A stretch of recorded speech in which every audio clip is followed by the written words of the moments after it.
Sementara itu, Saudara, tim Falakiyah Kantor Wilayah Kementerian Agama Provinsi Aceh Rabu melakukan praktikum penghitungan waktu zuhur atau yang disebut kulminasi matahari pada saat fenomena hari tanpa bayangan.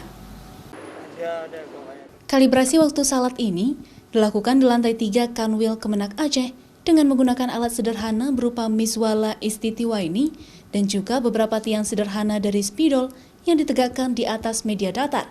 Fenomena alam ini akan terjadi hari ini di kota Banda Aceh pada pukul 12.36 menit 25 detik waktu Indonesia Barat.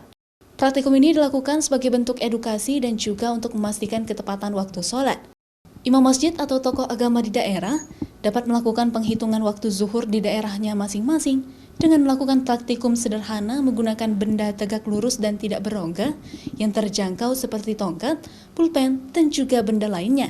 Kalau ada daerah-daerah terlanjur sudah dibuat jadwal salat misalnya, ternyata bukan jam itu, jadi bisa konfirmasi kita nanti besok supaya jadwal salat itu tidak salah.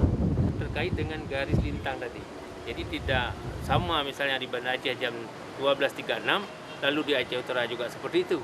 Ini sesuai dengan pada saat matahari pas di atas kepala kita. Masyarakat dapat menguji fenomena alam ini dengan meletakkan benda langsung di bawah sinar matahari ketika waktu sholat zuhur.